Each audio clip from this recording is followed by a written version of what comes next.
Vamos ver o iceberg da pirataria brasileira. Aí sim, hein? Iceberg bom, cara. Eu estava procurando um iceberg de qualidade. De qualidade. O iceberg da pirataria brasileira, da nossa querida nostalgia. Fala pessoal, tudo bom com vocês? Aqui é Nostalgia, sejam todos bem-vindos a esse canal e bora de iceberg comigo, bem brasileiro, do jeito que vocês gostam, e hoje falando a respeito da pirataria em solo brasileiro, produtos falsificados, casos de pirataria, a popularização da pirataria no país. Lembrando que aqui alguns tópicos eu resumirei e outros eu já tenho vídeos falando a respeito dele. A gente sabe que a pirataria no Brasil é algo muito amplo e por conta disso existem muitos casos, muitas coisas. Eu não sei se eu vou conseguir mencionar tudo aqui, mas claro, você pode comentar aqui embaixo caso tenha mais algum caso interessante envolvendo esse tema e o Brasil. Agora, sem mais enrolações, bora para o vídeo. Nostalgia.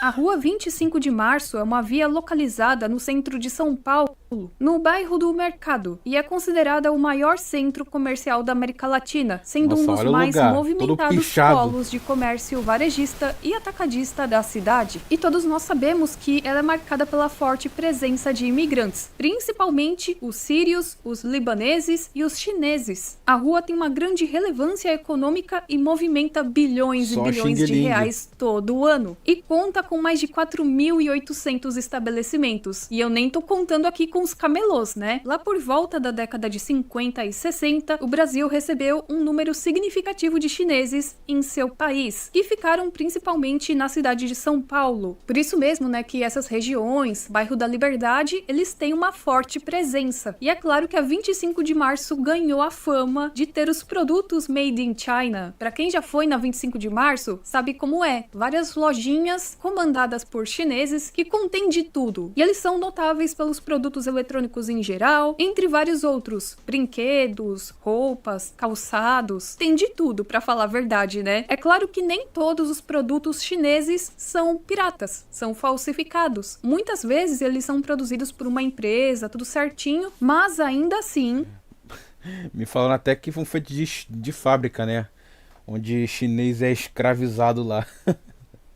Falaram, né? Não sei se é verdade, mas falaram.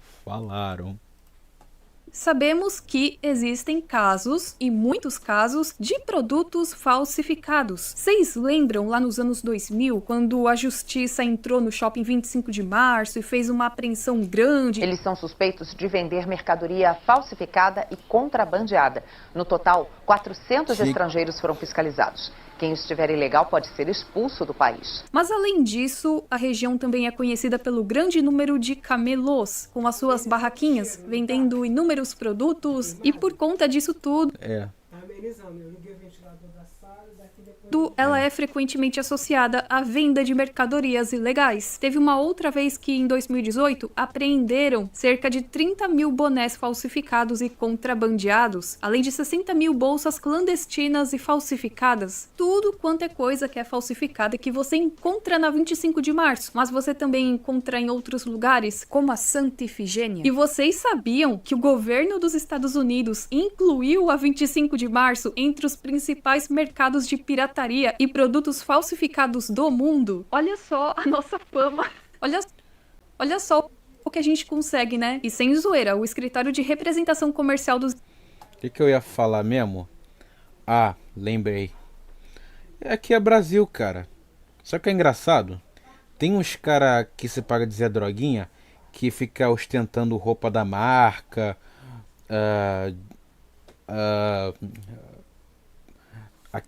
aquelas cordão de ouro, anéis, se pagando de bandidão, pagando de Zé Droguinha, usando a marca. Só que você vai ver, é tudo falsificado. E aqueles cordões é tudo alugado. É tudo falsificado, é tudo comprado, tudo barato. E tudo numa lojinha de R$1,70 que o cara vai comprar. E o produto falsificado, porque nem produto original o cara compra, né? Porque ele tem que comprar um produto que é falsificado. E aqui é Brasil, cara. A gente compra qualquer merda que é falsificada. Em qualquer lojinha de camelô. Os Estados Unidos identificou 38 sites e 33 mercados físicos ao redor do mundo, e entre eles está 25 de março. E o relatório também, claro, cita não só a 25 de março, como também a Santa Efigênia, o Brás, Galeria Pajé, o Shopping 25 de março, a Galeria Santa Efigênia, o Shopping Tupã, o Shopping Corai, a Feira da Madrugada e a Nova Feira da Madrugada.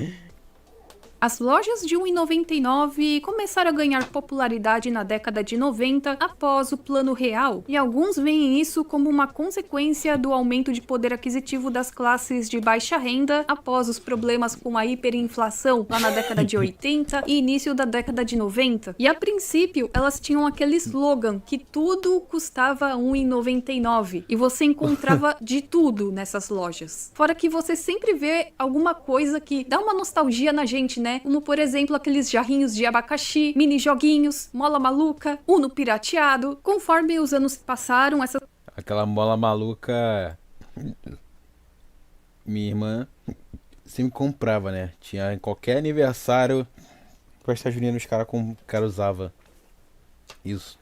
As lojas se espalharam pelo Brasil. E digamos que o seu slogan mudou um pouco depois com o tempo, que antes era tudo por R$1,99, agora em alguns lugares é a partir de R$1,99. E a gente sabe muito bem que 99% das coisas não custa R$1,99, mas tá valendo. E muitas vezes essas lojinhas nos ajudavam a decidir até mesmo o presente de amigo secreto. Mas lembrando, o que eu falei a respeito de produtos piratas não cabe a todas as lojinhas de R$1,99, mas eram bem comuns em uma boa parte delas. Muitos itens vinham de países como Paraguai, China, além de outros locais onde acontecia o tal comércio informal. Então eram bem comuns, por exemplo, brinquedos que imitavam personagens licenciados ou eletrônicos sem nenhuma certificação. Podre, cara.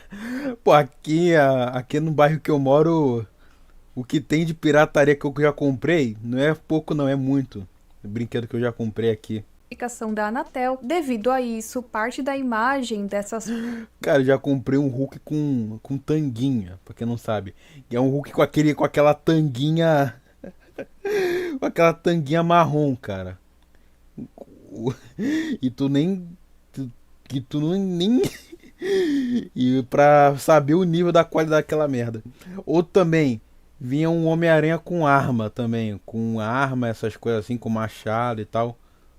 Mano, um bagulho bizarro. Era só lojinhas ficou associada à venda de produtos piratas. E isso criou um estigma de que todas as lojas de R$1,99 vendem produtos piratas. Mas não é bem assim, ok? E hoje a fiscalização já aumentou bastante quando comparado a 20, 30 anos atrás, e existe um controle maior das importações. Então, casos de produtos falsificados nessas lojas deu uma boa diminuída. Agora é a hora, né? Eu acho que... Duvido.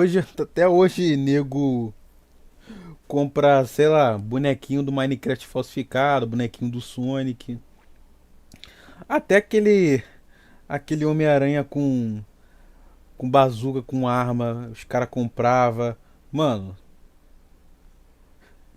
os caras compravam tudo que é armamento, cara. O bagulho... zoado aquilo, cara. Qualquer coisa que os caras compravam é tudo falsificado aqui no Brasil. Aqui no Brasil é assim. Acho que esse crime aqui já caducou pra todo mundo que está assistindo esse vídeo, que na infância comprou um DVD pirata que vinha 4 filmes em um DVD. Ou que comprou um CD pirata da Malhação Internacional, coletânea da Summer Electro Hits, das melhores músicas de Black Music. Agora falarei com vocês de CDs e DVDs piratas. Os CDs tiveram um lançamento lá no início da década de 80, em 1982, e eles não tinham nenhuma proteção, né? Então era bem fácil alguém chegar lá e piratear. Por isso mesmo que a pirataria com CDs se tornou tão popular, ainda mais no Brasil, que era bem mais barato você ter um CD pirata do que um CD original. Pra burlar um pouco isso, eu lembro que lançavam CDs todos purpurinados, com um cheirinho de tutti-frutti. Esses CDs eram os da Ruge, né? Aí a gente queria ter o CD original por causa disso, mas nem sempre dava. Em 1995 a 99, os gravadores e o MP3 ganharam muita popularidade e espaço. E também nessa época apareceram os primeiros gravadores de CD e os CDRs. E foi a partir daí também que a pirataria de DVDs e CDs saiu do controle. Nós tivemos também a popularização do formato MP3, não é, Napster? E em 1999, um jovenzinho norueguês chamado John Leth Johansen, acho que é assim que fala o nome dele, que desenvolveu um programa que conseguia descriptografar DVDs protegidos com CSS. Conseguiu nos ajudar a termos grandes clássicos como clipes animados e até mesmo as coletâneas de filmes. As coletâneas, gente, eu lembro que tinha do Shrek, da Barbie, carros, tinha uns... Ah, cara, eu lembro um que tinha do Shrek e daquele alienzinho lá. Eu lembro de vários também, né? Teve um que era do Shrek que tocava o do MC Leozinho também, que eu lembro bastante. E era muito bom, cara. É da minha infância. Agora hoje eu não sei o que aconteceu com ele, né? Deve ter destruído ele, sei lá. Que vinham vários filmes, tinha do Scooby-Doo e muitos programas também ajudavam essa prática a continuar mais forte, como o Emule, o Casa, o BitTorrent. E que época, hein? Que época! Você ia em qualquer feirinha e tinha lá alguém com a sua barraquinha vendendo DVDs piratas de tudo quanto era coisa, de show, de bandas, tinha DVD infantil, com desenho, com série, com filmes. Mas lá por volta de 2015, 2016, essa prática foi diminuindo porque as pessoas migraram para serviços de streaming, as pessoas conseguiam baixar com mais facilidade coisas da internet. Mas uma coisa que também se popularizou depois, hoje eu acho que nem tanto, eram as coletâneas em pendrive. Quem se lembra? Tinha de forró, tinha de rock, tinham aqueles que eram de décadas, aí tinha os anos 80, as melhores dos anos 80, anos 90, anos... Mas também na internet, hoje as pessoas... Hoje tem site que tá sendo excluído, né? Coisa que tá vendo até Lost Media. Aquela do Batman... Como é que se diz? Aquela do Batman... O retorno da dupla dinâmica, eu tava demorando pra encontrar, mas aí sorte eu encontrei, eu acho que foi no Rede Canais. Que é o lugar para onde você encontra qualquer coisa que não tiver Lost Media. 70, por volta de 2010, 2015, até o final dessa década, eu lembro que era muito comum ver camelôs vendendo esse tipo de conteúdo. Alguns também citam que a pirataria ajudou na popularidade de vários ritmos e bandas brasileiras. Um exemplo disso que é citado nesse artigo aqui é com a banda Calypso, que se beneficiou dessa situação. A maioria dos CDs que eram vendidos eram piratas, só que isso ajudou eles a se popularizarem e ganharem dinheiro de outras formas, com shows, ou com a boneca da Joelma. É citado também outros exemplos, como aviões do forró. Se eu não me engano, a pirataria, ela também, não só isso, mas ela serve como preservação da história, né? É tipo um museu, né? Por exemplo, você tem os emuladores, né? Que muita gente acha ilegal, mas ela serve como preservação da história. Porque imagina só, se alguma coisa vira Lost Media. Imagina só se não acontece, como preservar. Que tem muita coisa, tipo dublagem, que vira Lost Media, você não consegue encontrar. Por exemplo, você quer encontrar alguma coisa, aí tu tem que ir lá cavar até a Dark Web da internet para encontrar alguma coisa que foi perdida. Alguma mídia que foi perdida. Tem uma hora que ele encontra, outras eles não encontram. Mas você pode encontrar. Hoje em dia, você tá tendo um monte de coisa que... Sei lá, cara. Você tá sendo excluído, tem site que tá sendo derrubado por, sei lá, por causa disso, né? Aí imagina só, se o site é derrubado, você perde toda a história, todo o acesso de o cara ter, né? Com a apresentação da história e tal. Tipo, o cara quer ler um mangá que não foi traduzido aqui no Japão. Aí ele não vai conseguir, porque tem mangá até que não foi traduzido, né? Tipo aqueles mangá bem obscuro que não foi traduzido e ele não vai conseguir, porque tem site que, tipo assim, bane. Saia rodada, garota safada, pisciri. Pô, Garota safada é foda. Fantasmão, entre outros. Até mesmo Bruno e Marrone já falaram que a pirataria meio que ajudou eles a alavancar a carreira. E isso em 1999, quando teve a gravação de um programa de rádio onde eles participaram, e aí essa gravação de rádio começou a ser vendida por meio de CDs piratas.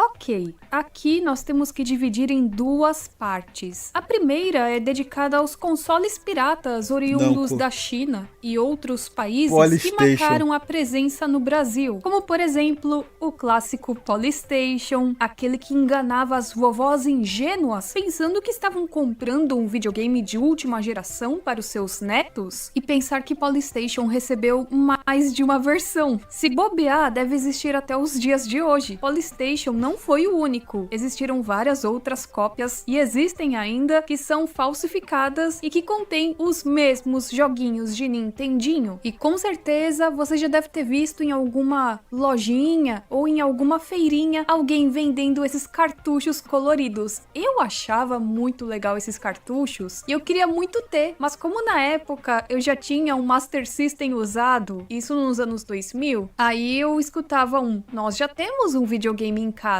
E depois de um tempo eu fiquei sabendo que nesses cartuchos tinham joguinhos de Nintendinho, que eram os mesmos que estavam nos consoles da Dynacon, que eu brincava bastante por meio dos parquinhos de supermercado. Apesar de tudo, o Polystation era um quebra-galho, e foi o primeiro videogame de muita gente. E agora nós vamos falar da segunda parte, que são os consoles fabricados no Brasil. Recentemente, né, não faz muito tempo, mas faz uns 10 anos por aí, rapaz, como passa rápido, né? Eu lembro que falavam bastante de um console chamado Infanto. Já ouviu falar a respeito? Ele foi lançado em 2014 pela Infanto Games, ele emula tudo quanto é jogo. Mas digamos que quando ele foi lançado aqui no Brasil, deu uma certa polêmica. E pensar que antigamente não dava nada, né? Isso porque não havia um pagamento de direitos autorais aos criadores do jogo. Baixaram as ROMs e colocaram lá e pronto. E olha, não foi pouca coisa não, mais de 6.000 jogos, e jogos para inúmeras plataformas diferentes. Na época, vários sites falaram a respeito dele, alguns de uma forma positiva, outras nem tanto assim, apontando o caso de pirataria, e também teve gente que reclamou do seu preço. Por ser um console nacional, achavam que poderia ser mais barato. E não foi só essa versão não, depois teve mais uma outra versão, e essa suportava até 4 jogadores em jogos de arcade. Voltando uns 40, 30 anos atrás, vocês lembram dos consoles clones que eram bem populares nessa época? Aqui, lógico, eu não falarei de todos porque eu já tenho um outro vídeo apenas sobre esse tema específico. Eu aconselho muito esse vídeo, que ele é focado apenas nisso, porque é tanta coisa, galera. Vocês achando que é só Dynavision, Turbo Game, que nada? E isso, na verdade, aconteceu devido à Lei de Reserva de Mercado, que, pra quem não sabe, é uma política de governo que proíbe a entrada de certos produtos estrangeiros no país para proteger a indústria nacional e incentivar a pesquisa, a produção em tal país, para que seja tudo nacional. E isso não foi apenas com consoles de videogame. Por exemplo, aqui no Brasil, o mesmo também aconteceu. Caramba, sério isso? Que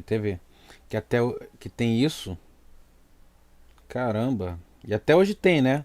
E pior que é um negócio horrível. E outra coisa também que eu ia falar, pior que uns moleque tem máquina de arcade que o meu tio trouxe pra gente jogar no Natal e até lá no bar, que tem tudo, tem Samurai Shodown, tem jogo de Street Fighter, tem tudo lá, jogo de arcade, tem vários, é um emulador de jogo de arcade, você pode jogar qualquer coisa lá naquele jogo.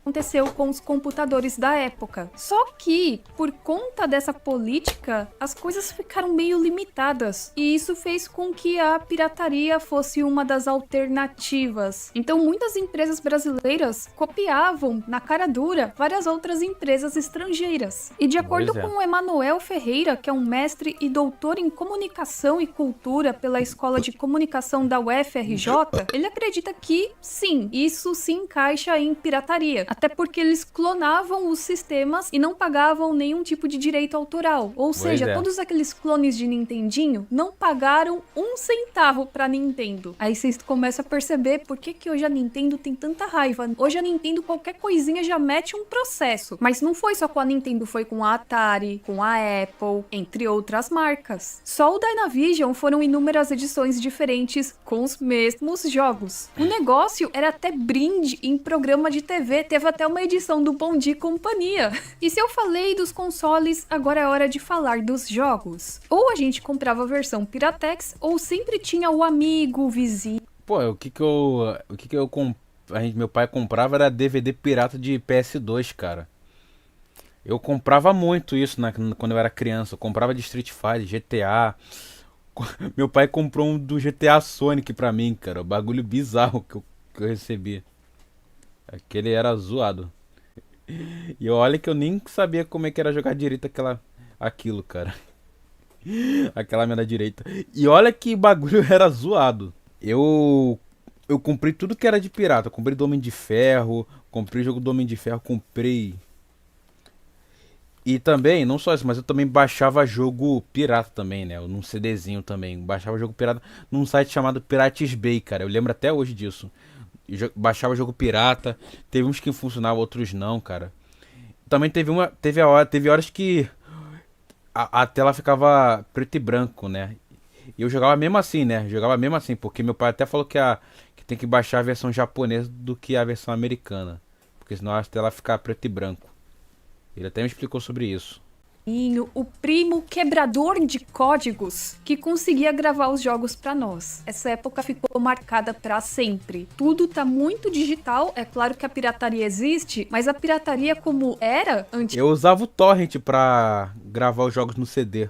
Antigamente, nos anos 2000, eu acho que nunca mais vai existir da mesma forma. Mas, na verdade, a venda de jogos piratas é mais antiga que isso, né? Quem cresceu na década de 80 e 90 sabe muito bem. Também eram vendidos os cartuchos falsos. Uns eram cópias de jogos originais e outros eu tiro meu chapéu pela criatividade. Você lembra do Sonic pra Nintendo? Pegaram o jogo do Ligeirinho, alteraram umas coisas e colocaram o Sonic. Ou melhor, o Somari. Alguém aqui já jogou o Somari? Cara, 99% eram modificações em jogos, né? Os famosos hacks, que não ganharam apenas versões em cartuchos, mas também em outros formatos de mídia. A maioria eram da China, mas também tivemos jogos brasileiros e de outros países da América do Sul que não foram lançados de jogos brasileiros e de Ronaldinho Soccer 97. Ronaldinho. Outros países da América do Sul que não foram lançados de uma forma oficial, como por exemplo, o Ronaldinho Soccer 97. Quem se lembra? Ou melhor, o classicão de todos, o Street Chaves. Amo Street Chaves. Eu já joguei Street Chaves, cara.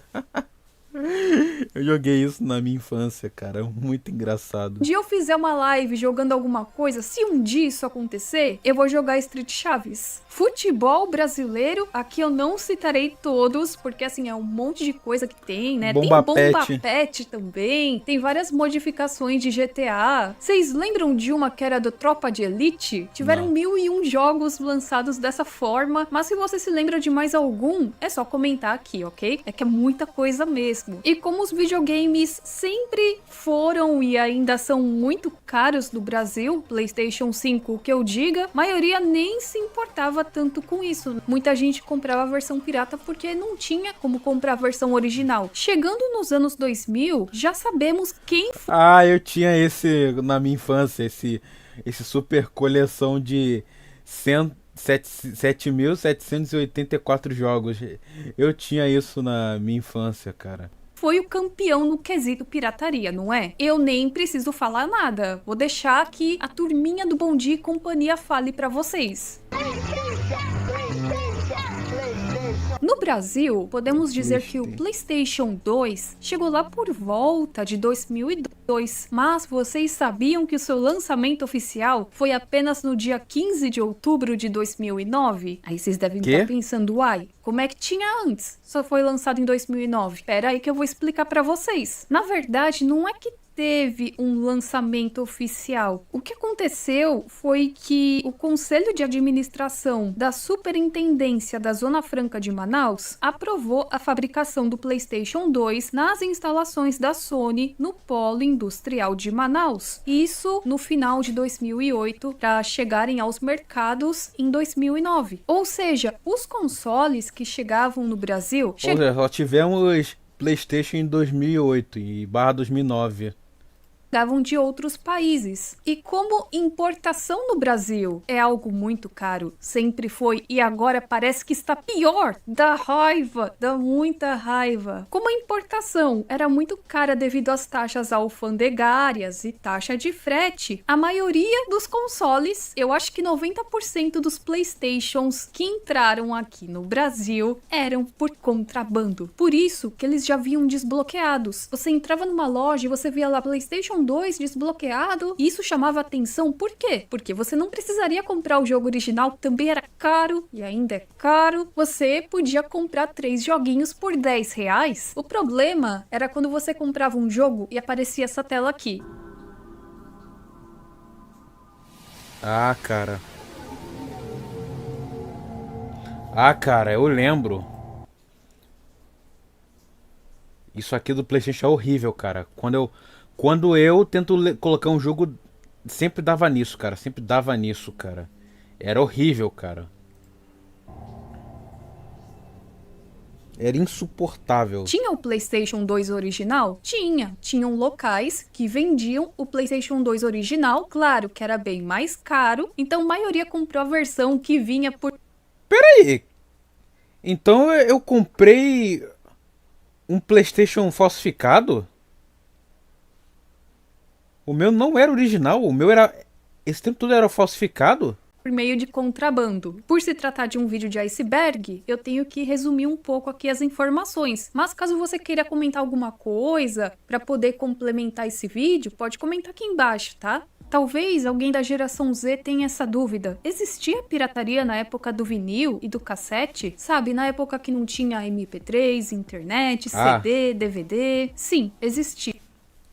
Mas o que acontece? Na época do vinil, não tinha tanta pirataria como depois, com a chegada do cassete, do CD. Era mais trabalhoso você fazer uma cópia. Conforme a tecnologia foi evoluindo, a pirataria foi crescendo também. Então chegaram os cassetes e era bem mais fácil fazer uma cópia. Aliás, tinha muita gente que emprestava e aí a pessoa chegava e fazia uma cópia em casa. Isso era muito comum. Só para vocês terem uma ideia, de acordo com essa matéria da Folha, de cada 19 fitas que eram vendidas no país na década de 90, apenas uma era original. Ou seja, né, pirataria rolava solta. E olha só aqui o que eles colocam também. A indústria fonográfica brasileira começa a enfrentar um novo inimigo, o pirata internacional de CDs. Eu achei engraçada a forma que eles falam aqui, né? O fato ficou claro após 2 mega apreensões de discos falsos realizados no Paraná nos últimos 2 meses. Os artistas pirateados são campeões de vendas no país, como João Paulo e Daniel, Banda Eva e Zezé de Camargo e Luciano. Todos são brasileiros, mas os discos não. Vieram de fábricas clandestinas da Ásia, segundo a polícia, e não só com fitas cassete, mas também com VHS. Quem já teve VHS pirata em casa? E eu lembro de ver camelô vendendo VHS pirata também. Isso há muito tempo, né? Depois, nos anos 2000, isso acabou, mas já foi uma prática muito comum. Dá até medo, então, sim, isso sempre existiu.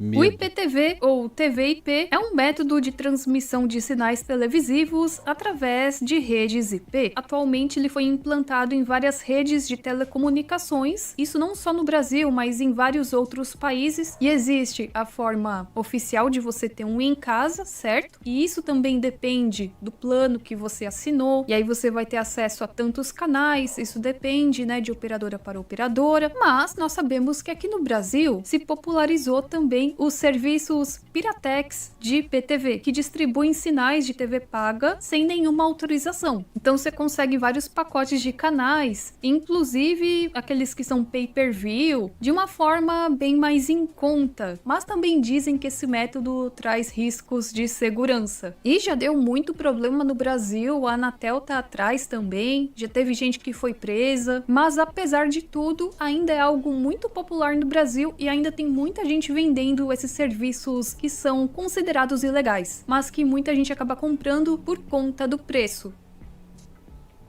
Algo extremamente comum no Brasil é que existam várias lojas que vendem brinquedos falsificados, pirateados. Há um estudo que indica que 30% dos brinquedos no Brasil são produtos ilegais. Existem inúmeras ações para aprender esses tipos de brinquedos e nós vemos inúmeras notícias na internet e na... A minha mãe me deu um Ken falsificado quando eu era criança. Sim, minha mãe me deu um Ken falsificado quando eu era criança. Eu nem sei por que ela me deu um Ken falsificado. Um Ken, cara. Sendo que o Ken era, sei lá, bagulho de menina, né? E ela acha que eu sou o quê? Pra brincar de Ken. Era um Ken da Barbie, só que era um Ken da Barbie bem falsificado que ela me deu quando eu era criança. TV falando a respeito disso, todo ano tem uma grande apreensão desses brinquedos piratas e sempre rola notícia a respeito disso. E é claro que sempre nessas notícias eles falam dos malefícios, dos produtos pirateados, dos brinquedos pirateados para as crianças, porque eles não têm a certificação feita pelo Inmetro, que é o Instituto Nacional de Metrologia, Normalização e Qualidade Industrial. Também falam que nesses brinquedos pode conter produtos tóxicos em sua fabricação. Caramba, então a gente dos anos 90, nós somos todos sobreviventes, né? A grande maioria. Porque nessa época e nos anos 2000, o que tinha de brinquedo pirata é que hoje as crianças já sabem a diferença, elas não querem mais um produto pirata. Mas na nossa época, a gente não tinha tanta informação a respeito disso, então tava tudo bem. Você pedia um boneco do Batman e seu pai chegava em casa com isso aqui. E era legal porque rolavam uns crossovers bem da hora. A qualidade era duvidosa, mas a gente fazia altos crossovers na hora da brincadeira. Ou você queria uma Barbie e você ganhava essa aqui, ou essa aqui. São inúmeros brinquedos piratas existentes. Mas, como o assunto é Brasil, vamos focar em alguns casos de brinquedos brasileiros falsificados. Cópias de brinquedos que fazem sucesso entre a garotada. Bonecas de personagens do Sítio do Pica-Pau Amarelo falsificadas. Como, por exemplo, brinquedos piratas da Galinha Pintadinha. Tem tudo quanto é brinquedo pirata da Galinha Pintadinha. Desde pelúcia, a bonecos, jogos de tabuleiro. E tinha uma época que você até encontrava esses brinquedos piratas da Galinha Pintadinha sendo vendidos em sites chineses.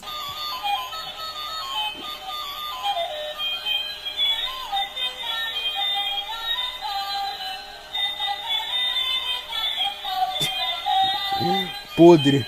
Teve também o caso do boneco do Lucas Neto, que tinha o boneco original e tinha o boneco pirata. E se não me engano, até o Lucas Neto avisou que tinha um boneco pirata e tudo mais. Pois é. Eu sou uma foca. Tivemos até mesmo da Turma da Mônica. Nem a Turma da Mônica deixaram escapar. Olha, até criaram uma personagem nova. Até mesmo o Upa Upa do Gugu. Não, pera, não é que o Upa Upa do Gugu é uma invenção brasileira. O Gugu só pegou porque ele viu que é um brinquedo que vendia muito, né? E colocou o nome dele no brinquedo e passou a vender em sua loja. Mas está aí um brinquedo, né? O Upa Upa, que é outro brinquedo assim que era muito pirateado, que tinha o do Gugu, mas era... Olha aí o brinquedo pra sua criança. Qual é? Calma aí, ô, qual é, ô. Calma aí, qual é. Calma aí, ô. Voltei, o Batman verde, Lembrei da mochilinha fuja do Sonic. Pois é, cara, pior que... Cara, mochila de personagem...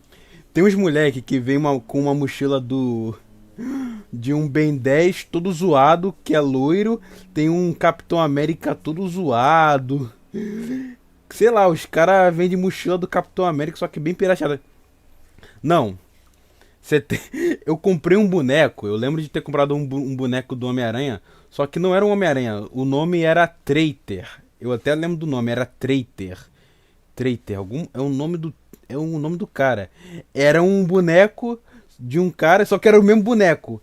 Tinha um outro que era um Wolverine, só que era o mesmo boneco, só que mudava a cabeça e tal. Era um boneco todo shapeado, com músculo e tal, só que mudava a cabeça. Era um boneco do Homem-Aranha, do Homem de Ferro, do Hulk, só que com o mesmo shape. Só mudava a cabeça. E era melhor nem falar da qualidade daquela merda. Que era só. Era brinquedo de qualidade, ó. 0. Também tava. Sabe o que tava vendo aqui no meu bairro? O boneco do Street Fighter também. Tinha um Ryu, tinha um Guile também, é gigantesco. Eu queria até comprar. Mas eu não consegui comprar não, cara. Não sei. Não consegui comprar. Eu queria comprar. Mas não consegui comprar aquele boneco. Eu achava bonitão, mas eu não consegui comprar aquele boneco do Street Fighter. Tinha o Ryu, cara, que eu queria comprar. Lembrei do boneco do Lucas Neto de calcinha. Cara, eu lembro, cara, esse Lucas Neto de calcinha. Os cara, o boneco pirata, maneco, os caras fizeram. Os bonecos nem ficavam de pé. Pois é. Tinha uns bonecos que não ficavam nem de pé direito. Era horrível. Era horrível aqueles bonecos que não ficavam de pé. Coisa horrível. Era caro, e aí tinha essas versões piratas. Podre. Você tem alguma lembrança com brinquedo pirata? Seja ela boa ou nem tão boa assim? Eu Comente tenho. aqui embaixo.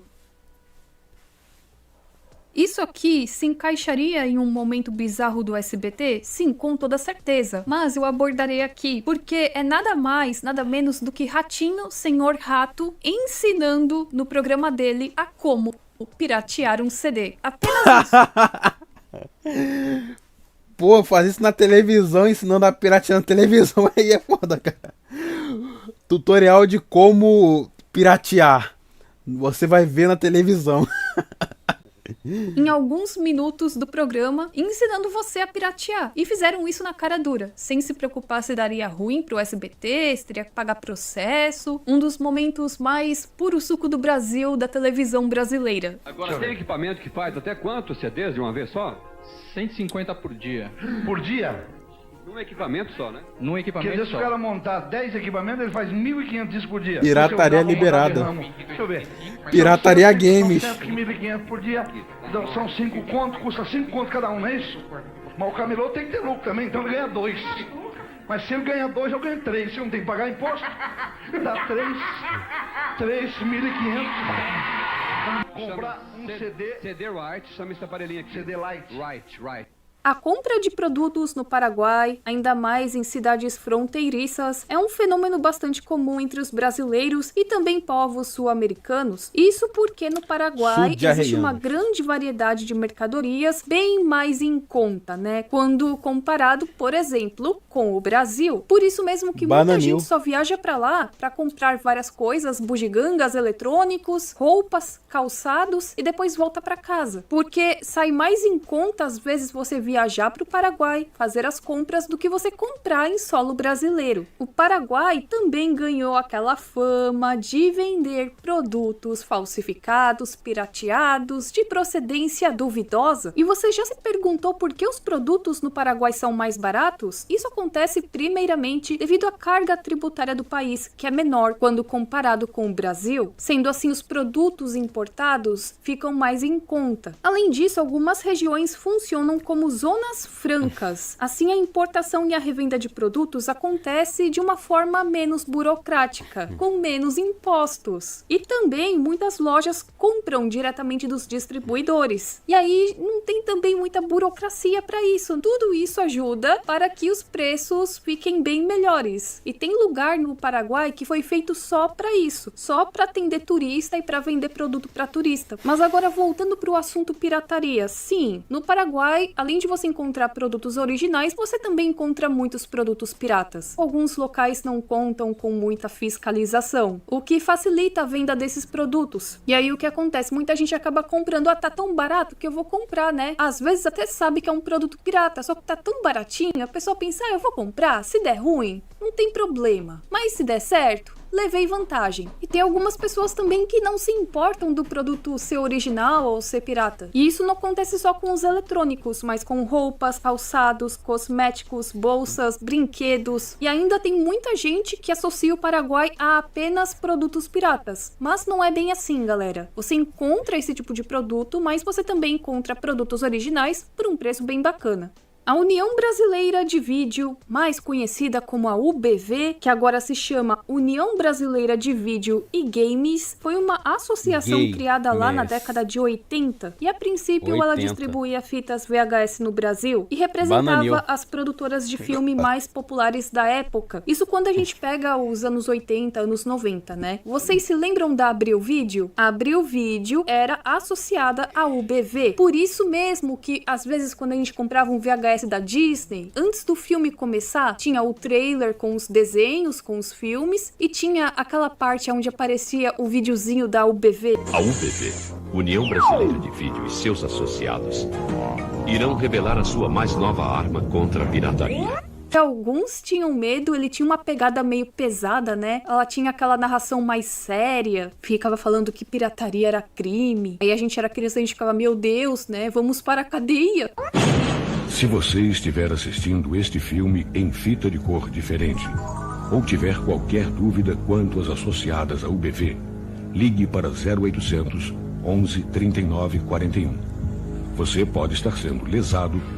E vocês lembram também que tinha o selo da UBV, aí falavam que essa fita era original e que você não deve comprar fitas piratas, botavam o maior medo na gente. E eu encontrei uma matéria bem interessante da Folha de São Paulo, lá de 1997, falando a respeito da UBV. Camelôs ampliam vendas de vídeos ilegais. Fitas piratas. Como é que o cara vai saber qual é a fita original ou não? Porque não tem como saber. Tem que ser muito lesado. Fita original. Não tem como, cara. Não tem como saber se a fita é ou não é original. O cara tem que ser muito burro. Eu lembro que comprei um jogo de Halloween do Sonic pro meu PS2 e depois fui descobrir que era um port de uma fangame. Pô, sério? Que era um port de uma fangame?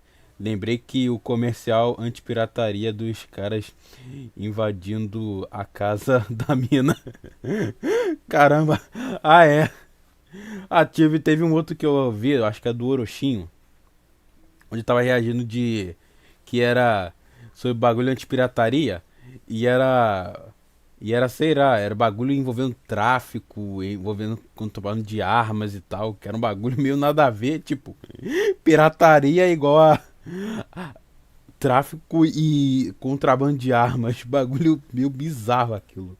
Piratas estão disponíveis nas ruas, mas também, né, vocês vão compreender por que acontecia tanta pirataria assim de fita VHS nessa época. Essa matéria já vai deixar tudo explicado. E eu acho engraçado aqui uma parte que eles escrevem: antes os camelôs vendiam apenas desenhos piratas, agora há vários títulos disponíveis. Imagine a pessoa que trabalha na UBV indo na Santa Ifigênia pela primeira vez. Quem é que tá falando aí? Entrevista ele lá. Me diz, qual que é o problema? Você tem alguma coisa a ver com a história? Que correção o quê, mano? Correção monetária. O bagulho é Santa Ifigênia, não tem bagulho nenhum. Chama lá. Tá metendo louco. Ainda é citado, olha só, as cópias de filmes, aqueles filmes, né, adultos, são muito baratas. Não há razão para piratear. Amigo, se tratando da Santa Efigênia, é assim, tudo pode ser pirateado. Pô, filme pornô é pirateado até hoje, cara. Qualquer coisa tá na internet. Caramba, tem que ser muito primata pra dizer que não pode piratear, cara. Filme pornô, cara. Filme pornô até hoje tá sendo pirateado. Tá tudo na internet, meu nome. Pirateado, tá? Pra quem não sabe, a Rua Santa Ifigênia é o principal centro de venda de eletrônicos em São Paulo. E de pirataria de eletrônicos também. Não que tudo lá seja pirata, mas existe pirataria. Sendo assim, a UBV decidiu regionalizar seus centros de combate à pirataria. Além de representar distribuidoras no Brasil, eles iam atrás, né, do pessoal que vendia VHS pirata e chegava lá. Minha Nossa Senhora, até esse tipo de conteúdo adulto estão pirateando. Sim, é explicado. Quem se importa com isso, cara? Quem se importa com conteúdo adulto sendo pirateado? Mano, tá tudo na internet, cara. Bagulho fica. nesses desenhos piratas tinham, às vezes, um hentai no meio. Caramba, sério. Tem até um episódio zoado isso, caramba. Não, falando em hentai, falaram até que época anos 90, anos 80, passava até hentai aqui no Brasil. Só que era hentai acho que era em VHS, em fita, que eles passavam. Acho que o nome era Sonhos Molhados, alguma coisa assim, se eu não me engano. Isso eu acho que eu vi lá no vídeo do Vício Nerd, onde ele falava sobre hentais dublados. E ele citava isso, né? Que 7 a 8 mil fitas ilegítimas são apreendidas por mês pela UBV, isso em 1997. E que no mês de dezembro foi um pouquinho mais, foram 10 mil fitas. Eles também falam que é em São Paulo, né, que era o principal centro de pirataria no Brasil, e que na época do governo Collor tinha até um sistema melhor de fiscalização, mas que ele foi extinguido. E aí o governo disse que agora as distribuidoras de cinema e vídeo teriam que criar um outro mecanismo de controle. E aí é citado o sistema de controle do audiovisual. Por mais que vários distribuidores achassem ineficaz essa SICOA, né, que é o sistema de controle do audiovisual. A UBV também cita que a pirataria prejudicava os donos de locadoras, mas agora vamos à parte que interessa. Por que rolava tanta pirataria de fita? Veja bem, dona UBV, uma pessoa que não quis se identificar disse: eu compro uma fita por R$70 em média. R$70 em 1997. Bota o salário mínimo na tela, por favor. Eu sei que em muitas situações a pessoa ganhava mais de um salário mínimo, mas mesmo assim, olha, eu achei isso aqui muito caro. Meu vizinho, que só aluga pirata, consegue o mesmo filme por R$25. É lógico que ele lucra muito mais. E você, tinha medo do videozinho deles? Como eu falei agora da UBV, eu teria que falar daqueles videozinhos que apareciam no início do VHS ou do DVD que falavam a respeito da pirataria. Eram vídeos anti-pirataria. Eu acho que eu tô sem troco. Não, eu troco pro senhor. Eu posso dar o troco em bala? O dinheiro que circula na pirataria é o mesmo que circula no crime organizado. Ah, eu vi esses comerciais, cara. Olha aí, meu nobre. Eu vi isso aí lá no vídeo do Orochinho, cara. Muito hilário. Os caras fazem escândalo como se fosse o fim do mundo. Pois é. Cara, como se a pirataria fosse... Meu Deus, vai acabar com o mundo inteiro. Cara, tipo, beleza. A pirataria, ela altera... Dá problema com a empresa e tal. Mas, tipo, a pirataria não é, tipo, um monstro da sociedade. Ela é o menor dos problemas. Só que... Sei lá, ela infringe direitos autorais? Sim. Mas ela não é, tipo... Ela não prejudica algo, sei lá, menor. Tipo, tem empresa até hoje que tá viva até hoje. Mesmo com pirataria, até hoje. A SEGA também. Tipo, mesmo os caras fazendo fangame, pirateando os jogos com emulador e tal. Ela nem se importa com isso. Tem empresa que nem se importa com isso. Tem empresa que tá ganhando dinheiro até hoje com isso. Rola pirataria porque o brasileiro tem fácil uso e porque o brasileiro é pobre. Pois é. Mas é que aqui no Brasil tudo é facilitado. E detalhe, aqui no Brasil é tudo caro. Lógico que vai rolar pirataria. O anúncio da mina. Já passou um bebê morrendo ao vivo no SBT. Que isso? Sério? Pela sua especial colaboração ao comprar este DVD pirata. Muito obrigado por ter ajudado nós a comprar os armamentos a esse, certo, mano? Tia, valeu, é nóis, hein, tia? E o que acontece com esses... Aí eu vi esse vídeo.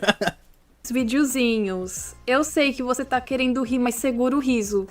Mas, pai, isso é ilegal. Se você quer assistir um filme sem qualidade e ainda colaborar com o crime organizado... Olha a cara da menina. Olha a cara da menininha. A cara de raiva dela. Olha a cara dela. E ainda colaborar com o crime organizado? Aperte play. A intenção deles era fazer algo sério para mostrar os perigos e consequências ao comprar um produto pirata. Porém, o ponto aqui é que a forma que eles realizaram esses vídeos, muita gente achou que foi uma abordagem assim tosca, sabe? A grande maioria... É lógico que é uma abordagem horrível, cara. Que pirataria é essa que envolve crime organizado, contrabando de armas, tráfico de droga? Mano, não tem nada a ver, cara. Desde quando a pirataria faz um negócio desse? Tem que ser muito burro a pensar isso, cara. Assim, tosca, sabe? A grande maioria achou bem ineficaz. Eu comprei um DVD pirata, paguei baratinho. Papai é esperto, né, filha? Pai, como você pôde, cara? Eu tô decepcionada com você, cara. DVD pirata, pai? Por quê? Caralho, eu previ que a mina ia falar.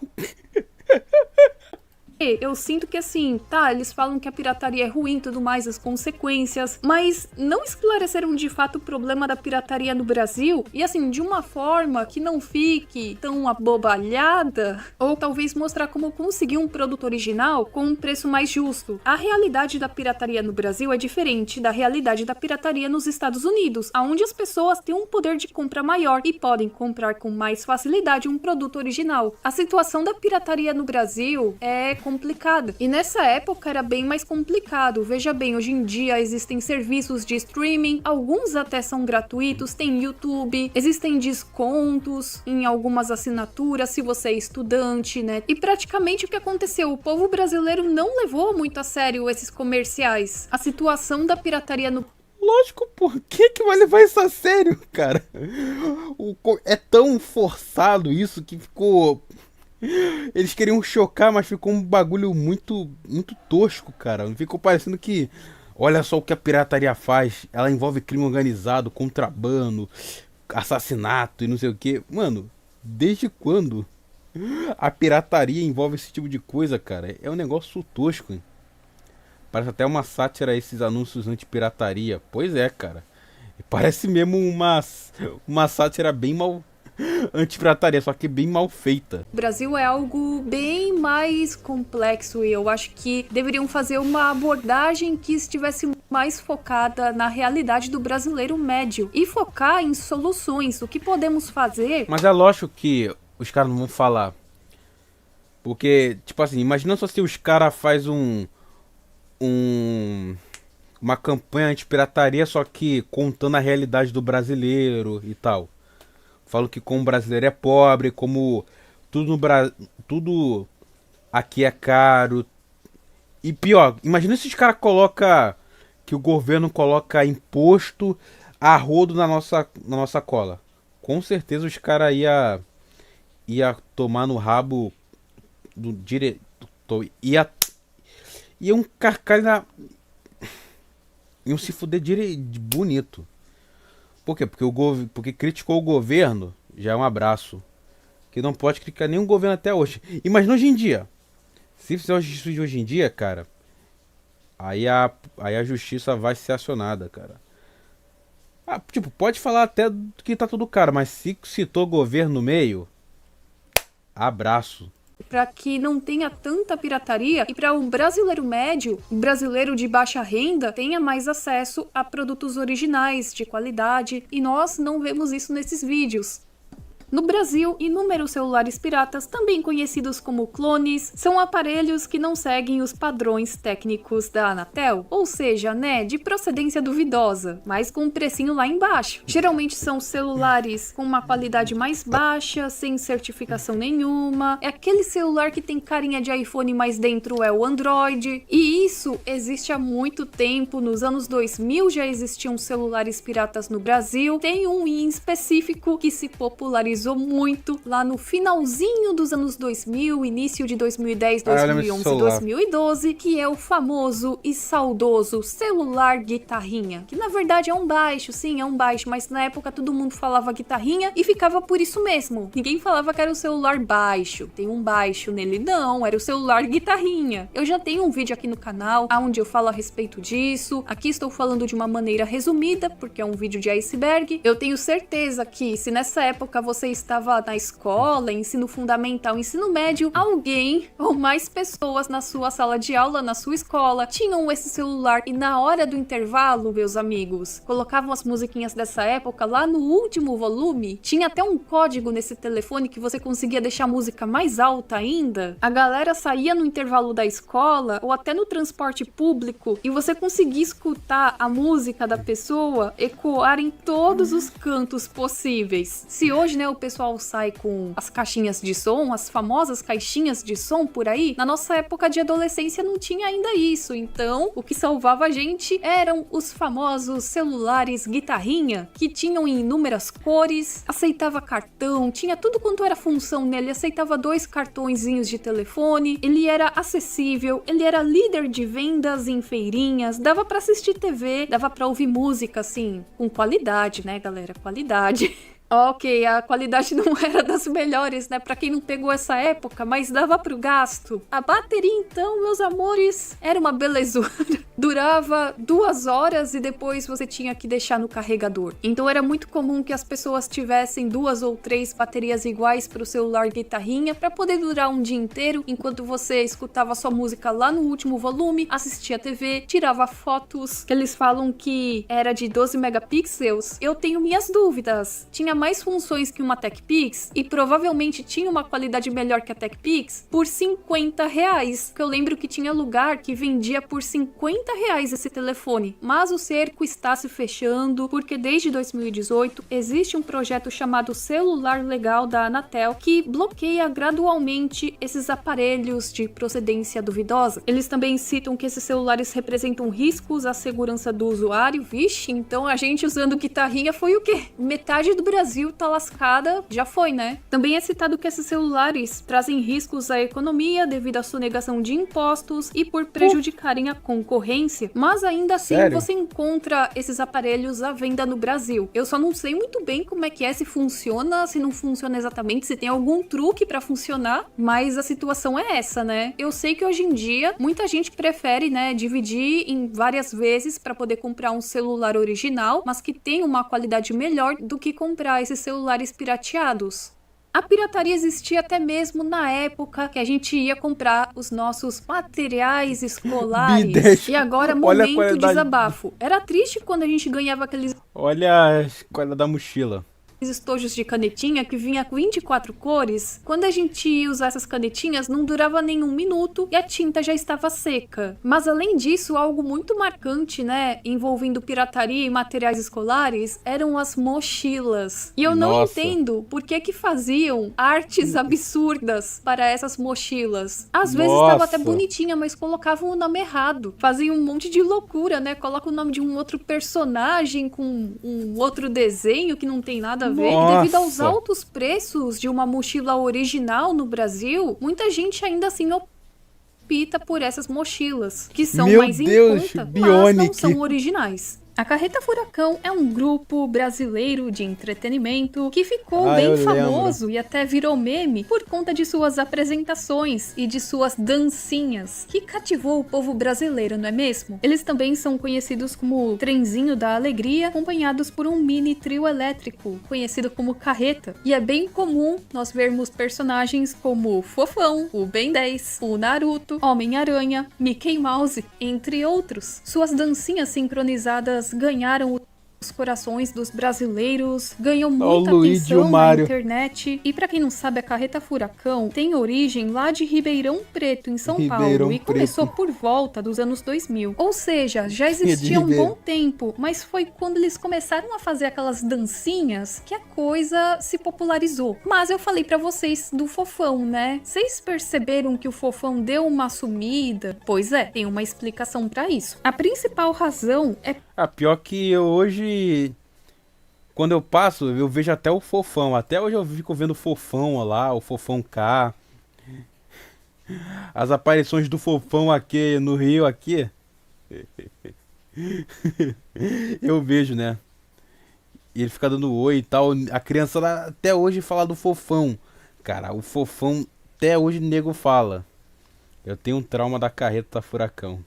por conta de direitos autorais sobre o personagem Fofão, que é uma criação do Orival Pessini. Começou lá na época do Balão Mágico, depois ele ganhou seu próprio programa, e ainda assim o personagem tinha algumas aparições na TV, fazia shows. E para quem não sabe, Fofão tem registro de propriedade intelectual. Significa que o uso comercial da imagem dele precisa de uma autorização, que agora está por conta da família do Orival, porque ele já faleceu. E o Carreta Furacão usava o Fofão sem ter ideia de que era necessário uma autorização oficial. Pô, nada a ver, cara, nada a ver.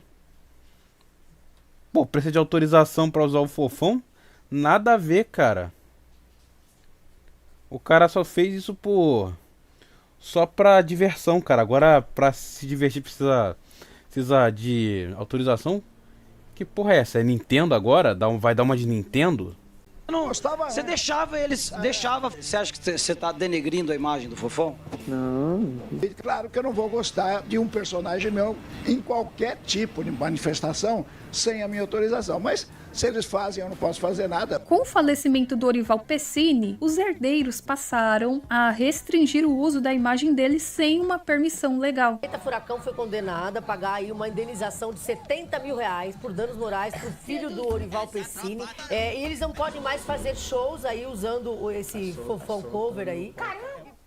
Agora, uma coisa que marcou os anos 2000. Eu sei que é um produto pirata e tudo mais, mas marcou a infância nos anos 2000. Clipes animados. Nós éramos felizes com um DVD de clipes animados. A gente não precisava de mais nada. Lembro, só uma TV, um reprodutor de DVD e o DVD dos clipes animados.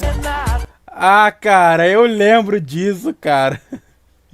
Eu lembro disso, cara. É isso que eu tava falando, eu tinha isso na minha infância.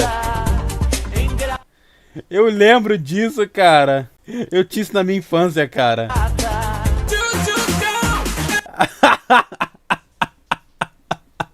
Eu tinha isso na minha casa.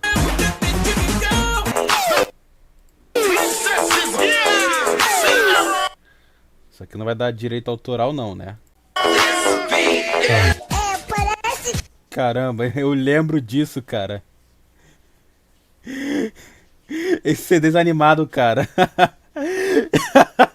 Eu lembro disso, eu assistia, eu ouvia as músicas. Cara, era muito.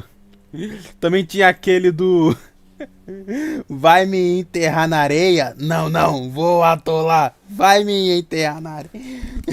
Eu lembro disso. Que ele tá cantando assim, eu tô maluco, Eu lembro disso, cara, na minha infância. Quem é que lembra? Eu era criança, eu gostava muito disso, cara. Olha a nostalgia disso, cara. O melhor presente Deus me deu, a vida me ensinou a lutar pelo que é meu. E resumindo pra vocês, era compilações de músicas populares da época e assim, tinha de tudo. Tinha algumas até antiguinhas, né? Tudo quanto era estilo de música. E aí a gente percebe que outra coisa que tá sumindo atualmente é a variedade. DJ Rosenildo Negrão. DJ Rosenildo Negrão.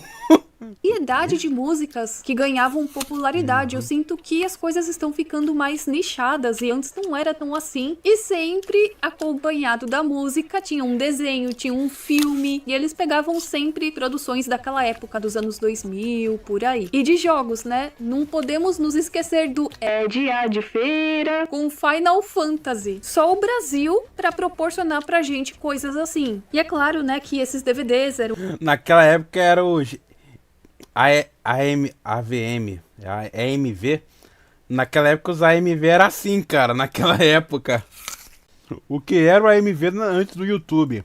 AMV, como é que se fala? São vendidos em feirinhas, por camelôs. Foram feitos vários volumes, sendo o mais popular o volume 4. E mesmo sendo um produto pirata, quase toda casa tinha um desses. Esses DVDs foram criados através de uma parceria de dois DJs, o Fontinelli e o Rosenildo Negrão. Eles trabalhavam juntos lá no início dos anos 2000. Eles primeiramente... Não sei se eu lembro dele, cara. Eu lembro disso, cara. Eu assistia muito isso. lançaram o VCD, que era um DVD que tinha montagens de filme com várias músicas que eram populares na época. Só que o Fontenelle não quis seguir adiante, mas o Rosenildo, grande Rosenildo, teve a ideia de produzir mais DVDs como esses. E dessa vez, focando mais em animações infantis também, né? Foi daí que surgiu o Clipes Animados. A princípio, esses DVDs eram vendidos em Manaus, mas eles ficaram tão famosos que começaram a se espalhar por vários estados do Brasil. E o Rosenildo... Eu e minha família recebemos esse CD, tá? Eu ouvia muito esse CD, cara. Eu lembro muito. Eu tinha isso, cara. Eu ouvia muito, cara. Tinha um Céu Dança Eu Danço, tinha isso. Tinha vários, tinha... Mano do céu, era muita nostalgia. Eu tinha muito CD, cara. Não sabia exatamente disso. Ele ficou sabendo recentemente, lá por volta de 2023, quando contataram ele, porque existem algumas edições que são mídias perdidas. Atualmente existe muito material deles no YouTube, mas ainda assim tem vários clipes que estão perdidos.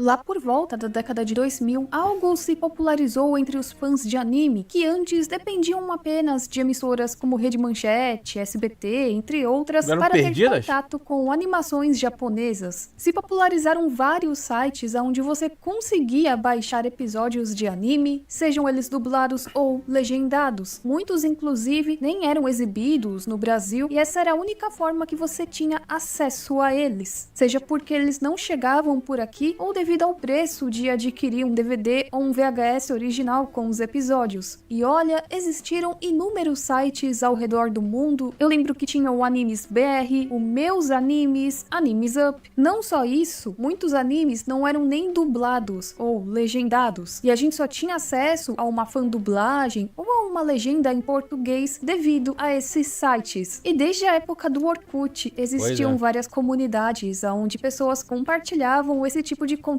E recentemente tivemos até a Operação Animes, que na verdade é um desdobramento. Ah, cara, na minha época, quando eu tinha uns, se eu não me engano, uns 14, 12, acho que 12, 14 anos. Acho que 11. Eu assistia anime legendado em site pirata também, cara. Assistia dublado. Até no YouTube eu assistia dublado também. Teve um anime ete que eu assistia dublado, foi o Ikitousei, Anjos Guerreiros. Detalhe, é um anime ete. Teve outro de legendado também, que era ete também, que eu assistia, era o High School DxD, que era... Nossa, muito foda. E, cara, anime dublado hoje, que eu assisto, legendado, que eu assistia naquela época... Era tudo em site pirata que eu assistia, cara. Muito bom. Agora hoje tá tudo derrubado. Da Operação 404, uma ação coordenada pelo Ministério da Justiça no Brasil, com foco no combate à pirataria digital. Essa Operação 404 começou lá por meados de 2019, mas em 2023, digamos que surgiu uma focada apenas em animes. O governo brasileiro colaborou com entidades japonesas de proteção aos direitos autorais e foi algo em cooperação com o Japão, que começou a perceber que muito de seus conteúdos estavam sendo adquiridos de uma maneira ilegal. E boa parte desses sites eram brasileiros, eu sei que tinham alguns outros sites de outros países. E o que acontece? Várias produtoras japonesas começaram a pressionar para dar um jeito nessa situação. Tanto é que teve até o envolvimento da Coda, que é uma organização japonesa voltada à proteção de obras audiovisuais em outros países. Então juntou essa tal de Coda com a Toei, com a Toho, com a Bandai e outras produtoras japonesas para dar um fim em todos esses sites, ou grande maioria deles. E aqui eu citarei como exemplo alguns sites que caíram ou saíram do ar devido a essa situação toda. Tinha o goiabo.com, tinha o animeyabo.com, o Animes Vision, o Better Animes, o bakashi.tv, tinha um que era só do One Piece, animeshouse.net e o subanimes.biz. Resolvi colocar esse DVD aqui, nesse iceberg, porque pois ele caiu muito site da hora, cara, pra assistir anime, infelizmente. Cara, pior que hoje não tem nem como mais encontrar anime legendado. Tu vai querer encontrar algum anime legendado, agora... Ou tu vai encontrar algum inglês legendado, ou não vai encontrar nada, porque tá tudo perdido. Virou mídia perdida agora. Tipo, assistir... tem como você assistir anime, só que vai ser no rede de canais. Acho que é impossível, né? Impossível assistir em rede de canais. Só que hoje, você querer assistir animes dublado, só que aí vão derrubar, né? Porque é site brasileiro. E a gente assistia muito anime legendado aí. O Goiaba, pô, eu assistia muito anime no Goiaba, cara. Assistia muito nesse site. Infelizmente caiu, cara. Caiu nos sites. Tornou um grande meme na internet. E de fato, ele existiu. Mas não esqueça que isso é criatividade. Então, copia, mané! O DVD Pegadinhas do Silvio Santos compilava várias pegadinhas transmitidas originalmente nos programas dele, como o Topa Tudo por Dinheiro ou o programa Silvio Santos. Mas não eram só as pegadinhas do Silvio Santos, tinham também as do João Kleber, com aquele tom mais exagerado dele, mais sensacionalista, tinha umas câmeras escondidas. E esse DVD era praticamente isso. Um dos casos mais populares envolvendo o Brasil e a pirataria é o caso do filme Tropa de Elite, que, se não me engano, também já falei a respeito em um outro vídeo. E tudo aconteceu de uma forma bem inusitada, ninguém esperava que isso poderia acontecer. Vazaram o filme antes da estreia dele no cinema, pegaram uma cópia preliminar do filme e a coisa chegou num nível que praticamente no Brasil inteiro você encontrava DVD pirata de Tropa de Elite que nem tinha sido exibido nos cinemas. Começou a ser vendido. Serinho? Sério que vazaram o DVD? Vazaram Tropa de Elite antes de sair?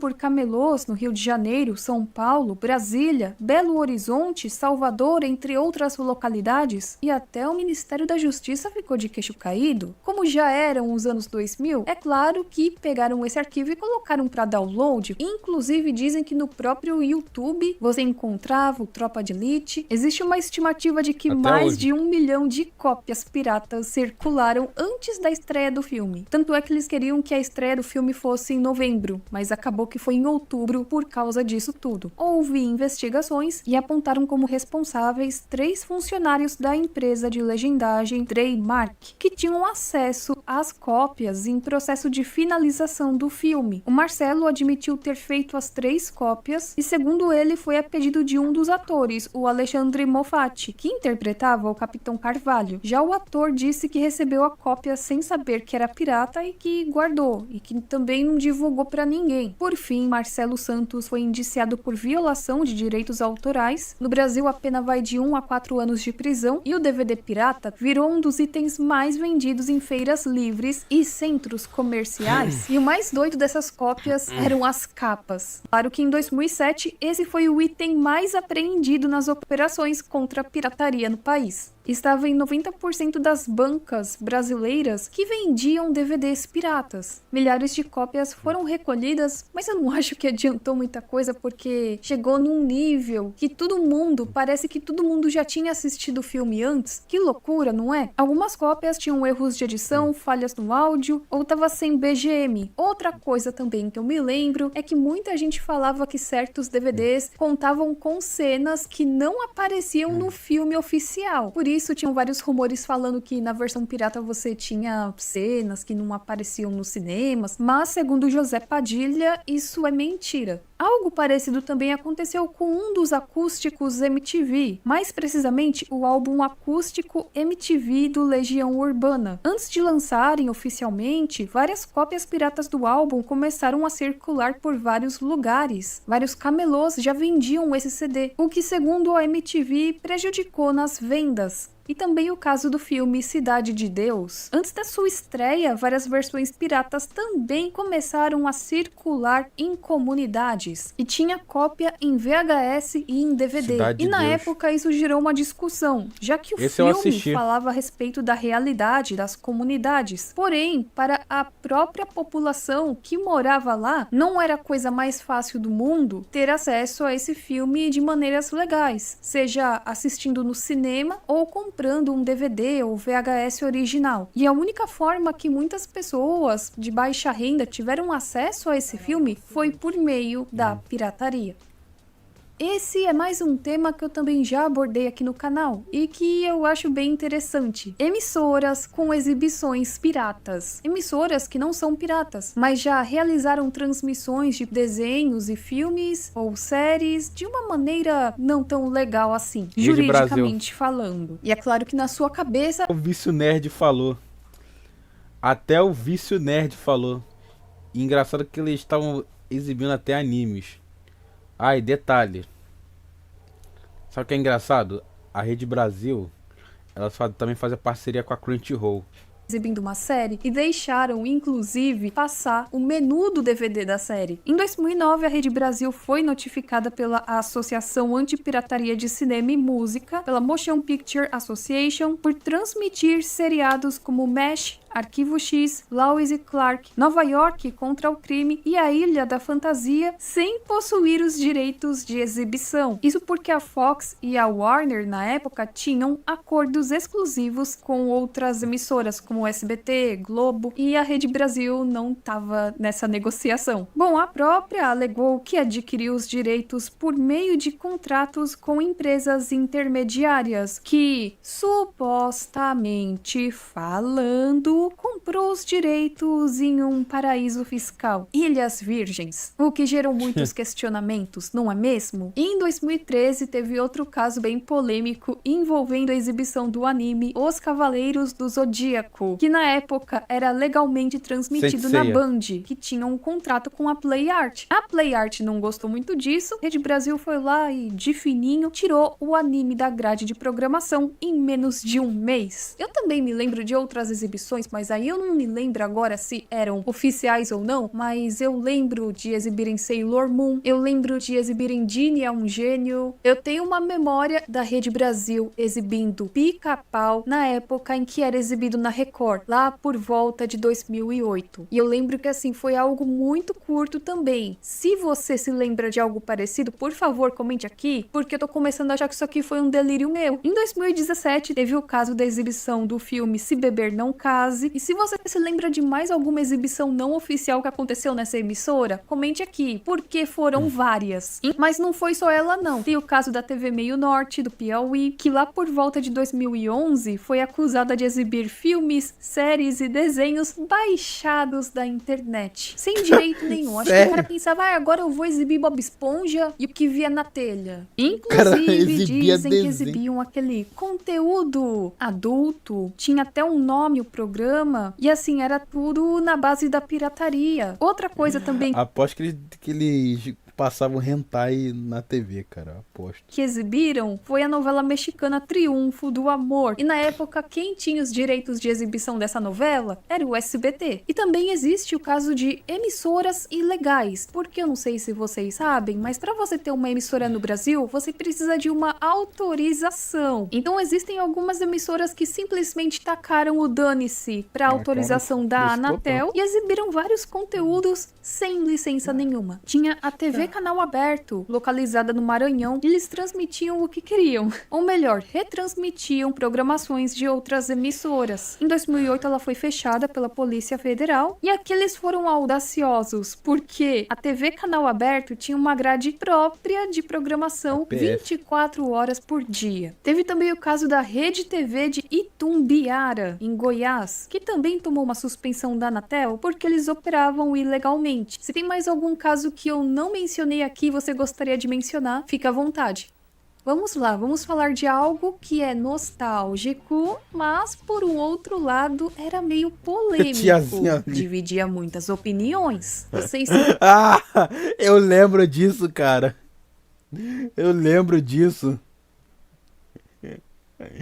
E detalhe, cada figurinha eles prometiam um monte de mentira. Se lembram daqueles álbuns que davam prêmios? E aqui eu não tô falando de álbuns da Panini, álbuns oficiais. Eu tô falando desses aqui, espalhados por todo o território brasileiro, e nós, crianças dos anos 90 e 2000, tínhamos um sonho através desse álbum, completando as figurinhas, ganhar um videogame, ganhar uma geladeira, ganhar uma televisão, ganhar um Discman. Mas no final, 99,9% dos casos, ninguém conseguia alcançar esses prêmios. E sempre sobravam aqueles prêmios mais simples, como o jogo do mico, uma mola maluca, um minigame com 9.999 jogos, jogo da velha, pega a vareta, mas isso aqui que eu tô falando é baseado em relatos, não tem nada confirmando se alguém ganhou, se alguém deixou de ganhar, tudo é na base do supostamente. Cara, eu duvido que alguém tenha ganhado isso, cara, eu duvido que alguém tenha ganhado isso, e ter completado todas essas figurinhas e tipo, ganhado um prêmio de verdade, porque isso aqui é muito falsificado, cara. Álbuns, eu acho que já deu pra perceber que não eram oficiais. A pessoa que fosse fazer um álbum desses, legalmente falando, ela teria que entrar em contato com todo mundo, né, com meio mundo, e ir atrás dos direitos para fazer isso. Teriam que correr atrás de uma licença para usar a imagem do Pokémon, do Dragon Ball, dos Cavaleiros do Zodíaco e de quem mais fosse a tiazinha popular nessa época. Então muitas pessoas consideram esse caso como um exemplo de pirataria. Talvez a pessoa que criava esses álbuns não tinha nem ideia, juridicamente falando, que seria necessário fazer tudo isso, né? Hoje a gente já sabe que tem que tomar cuidado. Tem até restaurante que usava tema de coisa da Disney, que foi processado, pra vocês verem. E muitas pessoas também acreditam que esse tipo de álbum sumiu por causa disso. Mas também tem o lance de relatos de pessoas que nunca ganharam os prêmios máximos, como TV, videogame, fogão, geladeira, computador. E aí, você já teve um desses? Se você quer ouvir mais a respeito desse tema, não se esqueça que eu já tenho um vídeo. E como eu falei de emissoras de televisão piratas e emissoras de televisão que exibiam conteúdos por meio de pirataria, é claro que eu teria que falar a respeito das rádios piratas. Lá por volta da década de 80 e 90, rádios clandestinas começaram a se popularizar no país, desde pequenas cidades a grandes cidades, e aqui no caso, nós tínhamos emissoras de rádio que operavam também sem uma licença e também sem pagar os direitos autorais. Além disso, eles não contavam com uma concessão governamental para funcionar. Mesma coisa no caso das emissoras de TV. Você por acaso já acompanhou alguma dessas rádios? Uma coisa ruim que poderia acontecer quando você comprava um DVD pirata, além de ver o filme errado ou conteúdos estranhos, era ser uma gravação de cinema. Eu já comentei em um vídeo meu que era muito triste quando você assistia um DVD pirata e era um filme muito esperado, mas gravado diretamente do cinema. A pessoa... cara, isso já aconteceu comigo, cara.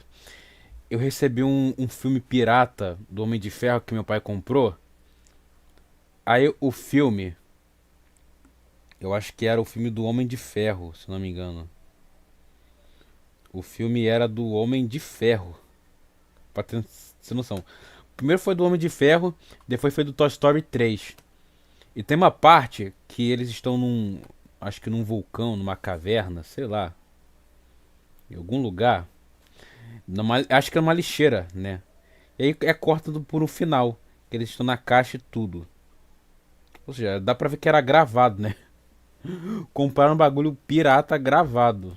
Simplesmente ia em uma sessão de cinema com uma câmera e começava a filmar a tela. Qualidade péssima de imagem, áudio horrível, estourado, baixo. Mas não só isso, meu povo. Vocês sabem como é ir num cinema, ainda mais quando é a estreia de um filme, e dividir uma sala de cinema com um monte de gente, e algumas pessoas não sabem se comportar em um cinema, então tem gente falando alto, tem gente mexendo no celular, tem criança correndo pra lá e pra cá, tem gente passando em frente à tela, e tudo isso era filmado junto. Então era uma experiência tragicamente péssima. É até engraçado se lembrar disso hoje em dia, né? Olha os perrengues que a gente passava nos anos 2000.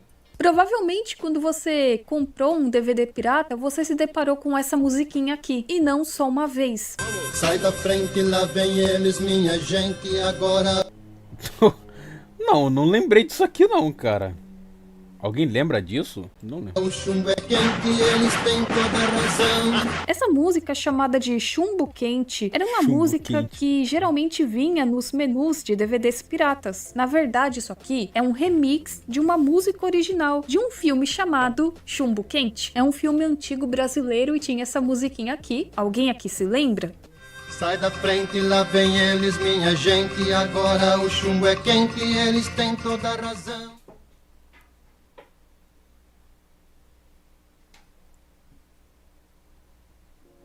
eu acho que se você é um brasileiro que usou bastante a internet, não tem como se esquecer do Megafilmes HD. Megafilmes HD foi um portal brasileiro que distribuía filmes, séries, documentários, animes, tudo quanto era coisa, na base da pirataria, tudo sem pagar direitos autorais ou até mesmo impostos. O site ficou em funcionamento cerca de 5 anos e ao todo dizem que existiam cerca de 160 mil arquivos nele. Não é à toa que ele se popularizou rapidamente entre os brasileiros e ao todo tinha cerca de 60 milhões de visitas por mês. Isso só no primeiro semestre de 2015. Segundo a Polícia Federal, o site Megafilmes HD gerava uma renda aproximada de R$70 mil por mês com publicidade. E tudo aparentemente ia bem até o dia 18 de novembro de 2015, quando a Polícia Federal conduziu a Operação Barba Negra e com isso fecharam o site. Foram 14 mandados de prisão. Todos os envolvidos no caso do Megafilmes HD tiveram suas contas bancárias bloqueadas e ao todo apreenderam vários computadores, HDs, celulares, R$25 mil em dinheiro vivo, joias, 4 imóveis, além de carros considerados de luxo no país. Ao todo, o casal envolvido com o Megafilmes ficou detido por 10 dias. Após isso, eles foram liberados para responder em liberdade a processos por organização criminosa e violação de direitos autorais. E nessa época, eu lembro que muitas pessoas se mobilizaram por conta da queda do Megafilmes e também devido ao destino dos envolvidos. Inclusive, fizeram até campanhas em apoio aos administradores do Megafilmes HD, além de protestos contra o fechamento. Teve até uma petição no Havas, criada com o lema de democratização da cultura. Em entrevistas para a mídia, Marcos e sua esposa disseram que não sabiam que isso era um crime no Brasil. Eles achavam que estava tudo bem e também disseram que essa prática era comum no Japão, país onde viveram por um tempo. E lá mesmo, o Marcos iniciou uma ideia. Pô, no Japão pirataria ilegal, cara. Não é igual aqui no Brasil. Mano, os caras são muito burros, cara. Mano, os caras acham que vai pro Japão, acham que não vai acontecer nada. Cara, é impressionante. O cara vai no país dos outros sem saber as leis de lá, cara. Me dá agonia, cara. Os caras não saber das leis de lá. Parecida com a do Megafilmes. Mas eu fico pensando, no Japão eu acho que pirataria também é crime, né? Lembrando que essa informação vem da agência Câmara de Notícias. A investigação apontou uma possível existência de uma intermediação por parte de um suposto representante do programa de afiliados do UOL. Então, segundo a matéria, dizem que identificaram uma pessoa, que não foi dado o nome dela, que se apresentava como representante do UOL afiliado e que teria proposto uma parceria de publicidade com esse site pirata. Mas afinal de contas, a UOL sabia disso? O que dizem é que existem estudos que mostram que o sistema de publicidade online, baseado em algoritmos, como por exemplo o Google AdSense, o UOL Ads, entre outros, pode veicular anúncios de grandes marcas em sites que apresentam conteúdo ilegal. E tudo isso sem que as grandes marcas tenham conhecimento de que está acontecendo esse tipo de coisa. Então, por outro lado, afirmam que a UOL não sabia disso. E está escrito no site. A ação levantou suspeita de que essa modalidade de afiliação automatizada ou uma intermediação teria permitido a divulgação de anúncios com marcas reconhecidas, mesmo sem o conhecimento ou consentimento direto dessas empresas. No final, eles tiveram que começar do zero porque praticamente perderam tudo. Eles contaram com a ajuda da família para iniciar um negócio informal na venda de salgados e hoje vivem uma vida bem mais modesta do que a vida de antes, quando o site Megafilmes HD estava disponível. Existe uma série de vídeos do canal Lucas Nauta voltado para conteúdos duvidosos que encontrávamos em DVDs piratas. E minha nossa, ao assistir esses vídeos, que são muito bons por sinal, e também ler os comentários, eu sinto que entrei em uma verdadeira toca de coelho, porque não bastava só as experiências relatadas nos vídeos, mas também muita gente relatou muita coisa, muita experiência envolvendo conteúdos estranhos encontrados nesses DVDs.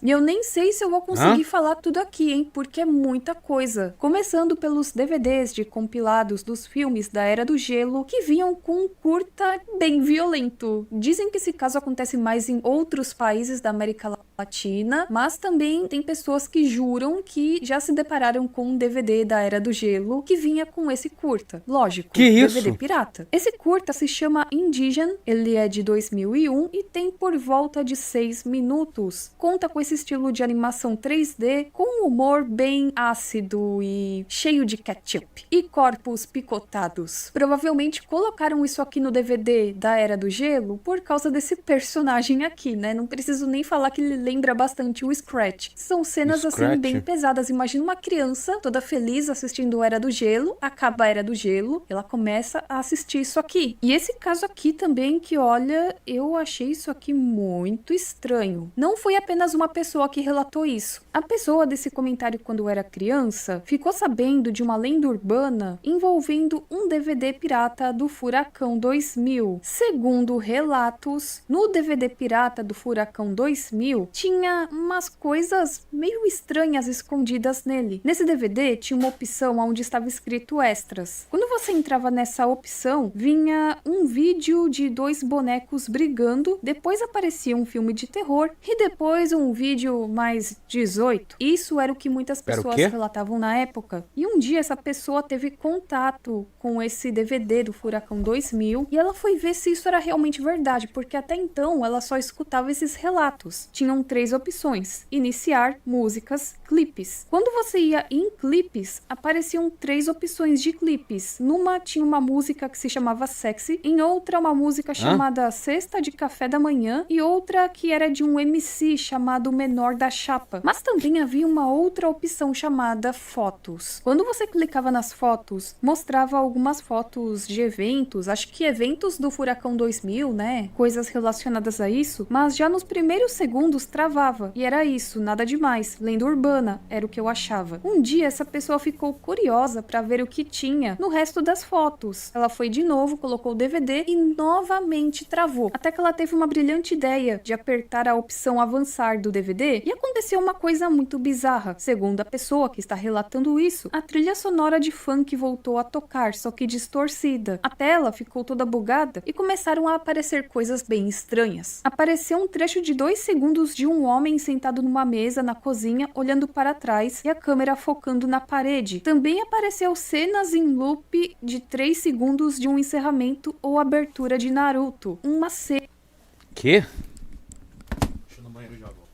de 10 segundos de coisa mais 18, né? Segundo o relato, parecia que foi retirado desses filmes. Então, esse aqui é um relato, mas eu já vi outras pessoas relatando coisas parecidas com esse DVD. Por exemplo, outra pessoa que escreve: no DVD do Furacão 2000 tinha uma série de cenas bizarras de filmes de terror, uma abertura do Naruto e depois um vídeo mais 18 bizarro. Outra coisa também que muita gente relatou nos comentários são casos de DVDs infantis com conteúdos adultos. Isso aqui eu acho traumatizante. Eu não sabia, mas isso é mais comum do que a gente imagina. Muita gente relatando esse tipo de experiência. Outra coisa muito comentada a respeito desses casos envolvendo DVDs piratas são os casos de DVDs infantis com conteúdo de terror, sejam trailers virais da internet ou imagens assustadoras. E tem muita coisa muito relato. Por exemplo, a pessoa comprou um DVD com um filme, mas antes do filme começar tinha um trailer de um filme de terror. Ou tinha uma parte com vídeos de extras, e nesses extras tinham vídeos de terror. Aqueles viraizinhos da internet, né? Ou até mesmo imagens assustadoras. Parece que foi feito pra isso mesmo, pra te assustar. Tem um caso também que falam que é um DVD pirata chamado Rei Leão 4. Eu tenho um DVD pirata do Rei Leão com 4 filmes, 3 oficiais. O último é um tipo de Rei Leão 4,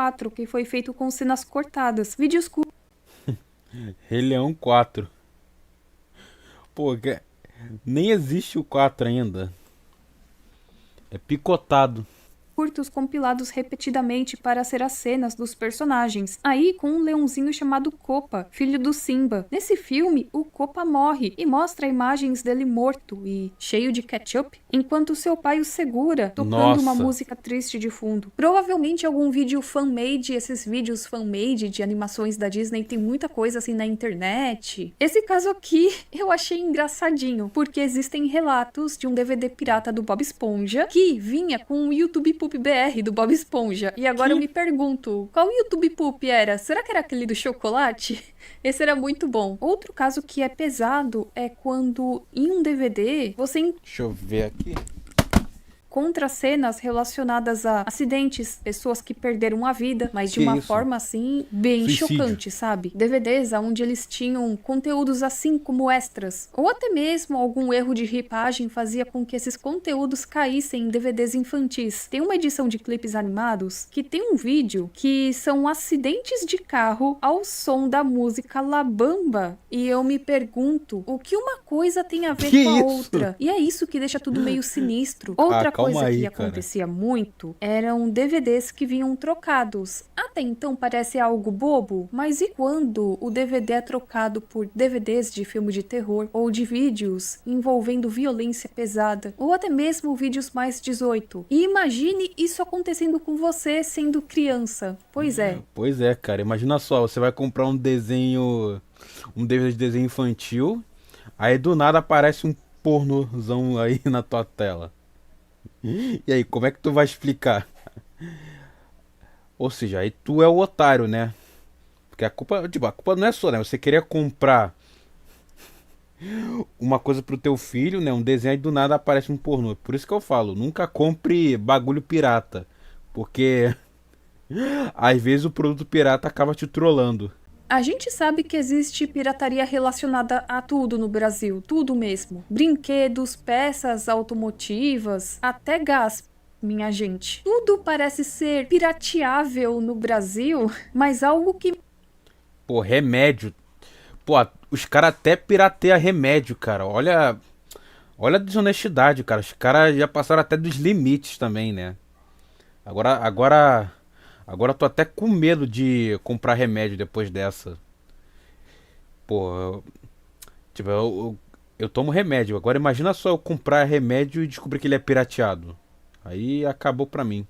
Que me chocou muito porque tem a ver com a nossa saúde é o caso de pirataria de remédios. A Organização Mundial da Saúde estima que 20% dos medicamentos em cada lote são falsificados. No Brasil, em certas regiões, essa estimativa chega a 19% a 30%, especialmente fora do circuito oficial de farmácias. E dependendo da composição... Imagina só, aí tu vai tomar um remédio e tu descobre que o remédio é feito de plástico. É brincadeira. A composição do remédio pode causar até mesmo danos irreversíveis. Por mais que falem que a grande maioria envolve remédios para emagrecimento, hormônios anabolizantes, mas também tem o caso de medicamentos controlados para doenças crônicas como diabetes, hipertensão, câncer e hepatite. Também dizem que existem casos de vacinas falsificadas, além de antibióticos e remédios psiquiátricos. É explicado que eles são um potencial de mortes, intoxicações e um risco grave à saúde pública. Muitos desses medicamentos são vendidos ilegalmente em sites falsos, farmácias de fachada ou em mercados paralelos. Existe uma lenda urbana relacionada a DVDs com conteúdos... Pô, até os caras falsificam remédio, cara. Olha isso. Mano, que absurdo.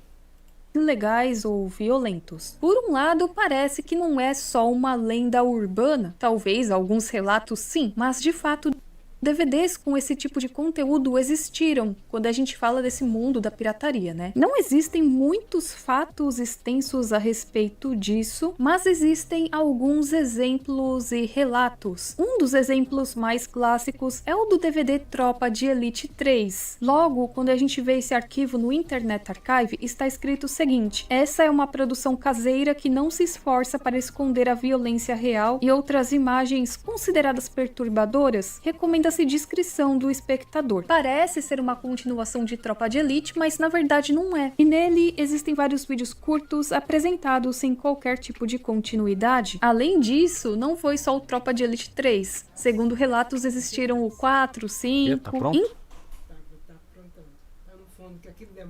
Tá, entendi. Inclusive, tem uma matéria do Terra que fala de um outro DVD parecido. No caso, o DVD se chamava Terror no Rio 2010. Camelôs do centro do Rio de Janeiro estão oferecendo um DVD pirata com um resumo da caça aos traficantes da última semana. Aqui eles se referem a confrontos que aconteceram em meados de novembro de 2010. Não posso dar muitos detalhes aqui, mas era esse tipo de coisa. Vídeos envolvendo policiais, traficantes, criminosos e muita violência. Cara, eu aposto que tinha gore. Aposto que esses vídeos aí era gore, tá? Só pode ser gore. DVD era vendido por R$10 e eles anunciavam como um documentário, mas na verdade tinha apenas trechos editados de reportagens de jornais e intervenções das forças de segurança, como BOP, Marinha, Exército e Polícia Rodoviária Federal. E outro caso que também me deixou bem perplexa é um relato que eu vi no vídeo do canal do Lucas Nauta, que era o seguinte: uma vez comprei um filme e veio o CD errado. No DVD só tinha vídeo de experiências com animais. E aqui eu não vou relatar o que eles fizeram com o animal porque é algo muito pesado. Nem eu consigo ver isso, meu Deus do céu. Existem inúmeros relatos assim na internet, não só no Brasil, mas em vários países da América Latina também. Inclusive em vários países da América Latina tem a lenda dos DVDs que eram vendidos em uma sacola preta. Eram DVDs com esses tipos de conteúdo mais violentos e legais, e eles ficavam escondidos em uma sacola preta, para não chamar muito a atenção das pessoas. Claro que isso é uma lenda urbana, mas não deixa de ser estranho. Se você assistiu os noticiários lá por volta dos anos 2000, você deve se lembrar desse nome. O homem que tentou subornar o presidente da CPI da pirataria. O chinês naturalizado brasileiro Lau Qin-chong. Mas o que Lau Qin-chong tem a ver com pirataria? Lau Qin-chong é um empresário sino-brasileiro naturalizado com atuação do ramo imobiliário, locação de lojas e galerias na famosa 25 de março, mas também é conhecido como um dos maiores contrabandistas do Brasil e já foi preso diversas vezes. A primeira prisão foi lá em 2004 e eu me lembro de muitos jornais falando a respeito disso. Lau Qin-chong foi acusado de liderar um esquema milionário de distribuição e venda de produtos piratas. Ele tentou um habeas corpus, mas foi negado lá por volta de dezembro de 2004. Em julho de 2005, ele foi condenado a 4 anos de prisão em um regime semi-aberto, além de ter que pagar uma multa. Em agosto de 2005, ele foi transferido para o Instituto Penal Agrícola de Bauru e digamos que ele cumpriu cerca de 3 anos e 14 dias da pena, até junho de 2007, quando progrediu para o regime aberto por decisão do STF, mas não demorou muito para chegar à sua segunda prisão. Meses depois, em novembro de 2007, ele voltou à prisão porque foi pego em flagrante contrabandeando. Fizeram uma vistoria em um de seus empreendimentos e encontraram mercadorias ilegais. Mais uma vez, ele teve uma prisão temporária, também não foi muita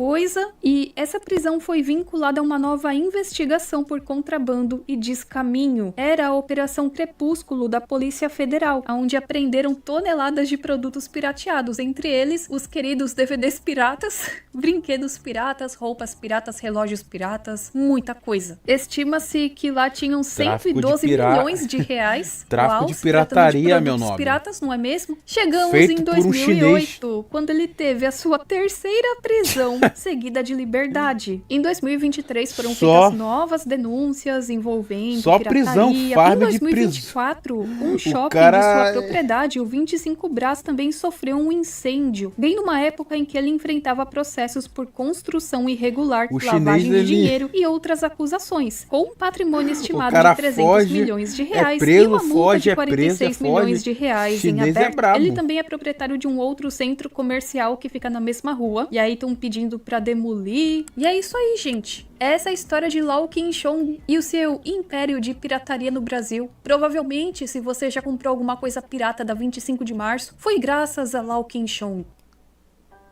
Tinha que ser chinês. Esse vídeo vai se encerrando por aqui. Eu espero de coração que vocês tenham gostado. A pirataria do Brasil começou por um chinês, Lau Qinchong. Lembre-se desse nome, foi ele que originou a pirataria no Bananil. Olha, gente, eu poderia ficar aqui falando por mais 10 horas. Então eu até penso depois em fazer um vídeo comentando a respeito desse iceberg, lendo comentários de vocês. Não sei, vamos ver se vai ter mais coisa assim que era relevante eu ter falado, mas não falei, por falta de tempo, porque o vídeo já ficou muito longo. E tem muita gente que sempre vem com informação nova e muito interessante. Mas é isso. Nós nos vemos na próxima e tchau, tchau. Um vídeo excelente sobre pirataria.